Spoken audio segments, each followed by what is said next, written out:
बड़े बड़े फन्ने खान पाकिस्तान का फिटनेस टेस्ट पास करने में नाकाम हो गए। एज पर मीडिया रिपोर्ट, मैं तो हैरान था जब ये मीडिया में मैं ये खबर पढ़ी कि अभी चंद दिनों पहले कुछ फिटनेस टेस्ट हुए कुछ खिलाड़ियों के, और बहुत सालों बाद कुछ ये फिटनेस टेस्ट लिया गया है पीसीबी की तरफ से। उसमें खबर ये है कि 10 में से 8 खिलाड़ी फिटनेस टेस्ट पास करने में नाकाम रहे। और उसमें मैं एक सहाफ़ी का वीलॉग भी सुन रहा था यार, उसने तो जो नाम लिया तो मैं दंग रह गया। उसने कहा मोहम्मद रिजवान उसमें शामिल है, उसमें सऊद शकील शामिल है, और भी खिलाड़ी हैं जो कि फिटनेस टेस्ट पास करने में नाकाम रहे। और ये वही खिलाड़ी हैं जो अभी पाकिस्तान क्रिकेट टीम का स्क्वाड में हिस्सा है इंग्लैंड के खिलाफ सीरीज में, जो बस सबसे 2 या 3 दिन के फासले पर रह गई है। अगर ये खबर सच है तो यार फिर तो हमारी क्रिकेट का इतना बड़ा डाउनफॉल है। ये इतने बड़े बड़े पन्ने खान हैं, ये अपने आप को क्या क्या नहीं बनते और क्या क्या नहीं इनकी कहानियां हैं, और ये फिटनेस टेस्ट नहीं पास कर सके। 10 में से 8 प्लेयर्स, ये बहुत ही अलार्मिंग सिचुएशन है पाकिस्तान क्रिकेट के लिए। क्योंकि अगर आप एज अ प्रोफेशनल क्रिकेटर अपनी फिटनेस पे ध्यान नहीं देंगे, और आपका जब फिटनेस टेस्ट लिया जाएगा और आप बगैर फिटनेस टेस्ट पास किए पाकिस्तान को रिप्रेजेंट करेंगे, चाहे वो रेड बॉल क्रिकेट हो या व्हाइट बॉल क्रिकेट हो, तो फिर तो भाई अल्लाह ही हाफिज है। फिर तो मेरिट सिस्टम तो पाकिस्तान क्रिकेट में रहा ही नहीं। और मैं हैरान हूं कि ये खबर अगर सच है तो पीसीबी ने इस पे एक्शन क्यों नहीं लिया, और पीसीबी ने ये डिसीजन क्यों नहीं लिया कि जो प्लेयर फिटनेस टेस्ट पास नहीं कर सके वो पाकिस्तान क्रिकेट का हिस्सा नहीं हो गए। लेकिन मसला ये है कि पीसीबी करे भी तो क्या करे।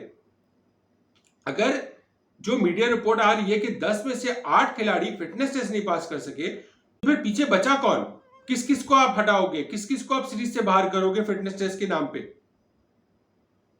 खिलाना तो है, लेकिन फिर आप अंदाजा कर लीजिए, अगर फिटनेस टेस्ट पीसीबी का लिया हुआ प्लेयर्स पास नहीं कर पा रहे तो फिर वो क्या ही ग्राउंड में खेलेंगे। और खासतौर पे टेस्ट मैच जो होता है वो 5 रोजा होता है, वहां पे आपकी स्किल से ज्यादा आपकी फिटनेस भी टेस्ट होती है। आपकी खुद पर्सनली फिटनेस टेस्ट जो है ना वो नजर आने लगता है कि आप कितने फिट और कितने केपेबल हैं, कितने स्किलफुल हैं कि आप टेस्ट क्रिकेट, उसके बाद जब आप टेस्ट क्रिकेट पास कर जाते हैं तो फिर आप ऑटोमेटिकली आपको खुद समझ आने लगती है, और आप खुद ऑटोमेटिकली वनडे इंटरनेशनल के लिए एक प्लेटफॉर्म के लिए आप अपने आप को तगड़े बना लेते हैं।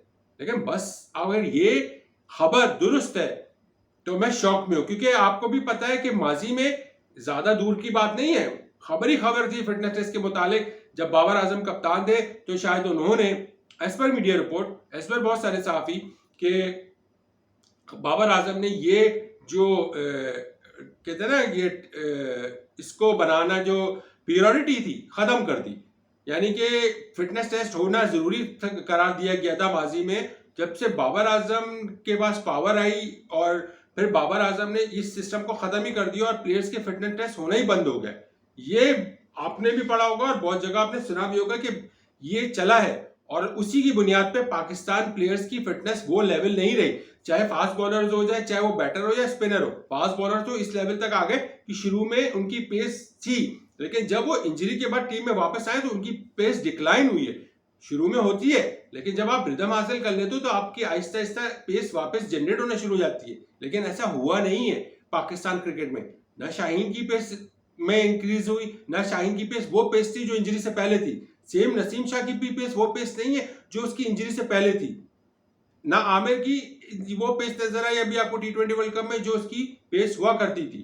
Same goes with Haris. Haris की आपको पेस है लेकिन लाइन और लेंथ नहीं नजर आई, वो स्किलफुल नहीं, क्योंकि हारिस टेस्ट क्रिकेट नहीं खेलता। तो हसनैन के साथ भी यही है। फिर आप आमिर जमाल अभी आने शुरू होंगे, उनको देखते हैं वो कितना फिटनेस टेस्ट पास कर सकते हैं या नहीं। फिर आप जिस प्लेयर का नाम लें, जिस फास्ट बॉलर का नाम लें, उनकी पेस डिक्लाइन ही हुई है। तो इट मीन्स कि Pakistani players as a professional player अपने आप को समझ ही नहीं रहे। और एज पर मीडिया रिपोर्ट जो भी खबर है ये बहुत शॉकिंग है पाकिस्तान क्रिकेट के लिए, किसी भी प्रोफेशनल टीम के लिए शॉकिंग इसलिए कि उसके, और देखिए फिटनेस टेस्ट पास नहीं करते, बहुत बड़े बड़े प्लेयर्स ने फिटनेस टेस्ट पास नहीं किया लेकिन बाद में वो पास कर गए।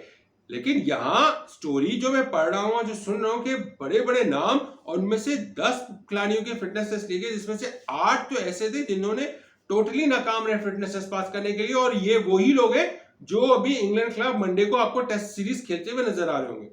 शॉकिंग है, बहुत ज्यादा शॉकिंग है। देखिए पाकिस्तान क्रिकेट का डाउनफॉल बहुत हो चुका है और मजीद डाउनफॉल और मजीद कॉम्प्रोमाइज डिसीजन लेने में पीसीबी को अब एहतियात बरतनी चाहिए, बोल्ड डिसीजन की तरफ जाना चाहिए। और अभी आपको अच्छा बुरा होगा, लेकिन वंस आप एक बार स्ट्रॉन्ग डिसीजन ले लेंगे तो फिर आप के लिए टीम के लिए आने वाला वक्त 2 माह बाद 6 माह बाद काफी अच्छा होगा, बनिस्बत आप यही रेलू कट्टे कह लें, यही इंजर्ड खिलाड़ी कह लें, यही आउट ऑफ फॉर्म प्लेयर्स कह लें, या जो आपका दिल चाहे इन लोगों को कह लें, या अनफिट प्लेयर्स कह लें जो फिटनेस टेस्ट पास ना कर पा रहे, उनके थ्रू आप चलते रहेंगे, उनको ही रगड़ते रहेंगे, उनको ही घसीटते रहेंगे, तो इस तरह टीमें डेवलप नहीं होती हैं, इस तरह प्लेयर्स डेवलप नहीं होते। इस तरह आप उन पे भी वो भी पाकिस्तान टीम पे बर्डन पड़ रहे और पाकिस्तान टीम पूरी दुनिया में एक मजाक बन रही है। कहानी बहुत बहुत ज्यादा सीवियर हो गई है। ये खबर अगर सच है तो फिटनेस टेस्ट पे कोई कॉम्प्रोमाइज नहीं होना चाहिए, क्योंकि प्लेयर्स की पहली प्रायोरिटी ही उसकी फिटनेस है। अगर वो फिटनेस अपनी इस तरह साबित नहीं कर पा रहे तो फिर उसकी कहीं जगह बनती नहीं है। आप डोमेस्टिक में नहीं खेल सकते जब तक आपकी फिटनेस ना हो, तो आप इंटरनेशनल लेवल पे पाकिस्तान को कैसे रिप्रेजेंट कर सकते हो।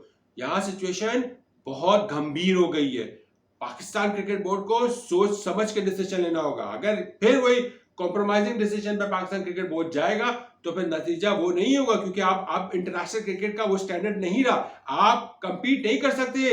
आप अगर फिटनेस फिट नहीं हो तो फिर आप इंटरनेशनल क्रिकेट में फिट प्लेयर खिलाड़ियों के सामने कंपीट नहीं कर सकते। ना आपसे फील्डिंग होगी, ना आपसे कैचिंग होगी, ना आपसे उस रिदम में बॉलिंग होगी, ना आपसे उस रिदम में बैटिंग होगी, ना आपसे रनिंग होगी। सो ये पूरा क्राइटेरिया होता है क्रिकेट का कि पहला स्टेप ही एक खिलाड़ी के लिए, चाहे वो यंगस्टर हो, जूनियर हो, या कोई भी सीनियर खिलाड़ी हो, उसके लिए उसकी फिटनेस पहली प्रायोरिटी होती है। उसके बाद उसकी स्किल्स आती हैं। स्किल्स हो और फिटनेस ना हो तो फिर वो किसी काम का नहीं है। और फिटनेस के बाद अगर फिटनेस होगी तो खुद ब खुद स्किल डेवलप होना शुरू हो जाती है, खुद ब खुद बंदा तगड़ा होता चला जाता है जैसे जैसे वो खेलता जाता है। पर यहां कहानी बहुत खतरनाक और गंभीर है। उम्मीद करता हूं कि ऐसी खबर सच ना हो, लेकिन कहते हैं ना कि ऐसा भी नहीं है कि पाकिस्तानी मीडिया इतनी भी बेवकूफ नहीं है कि वो ऐसी खबरें उड़ा देगी।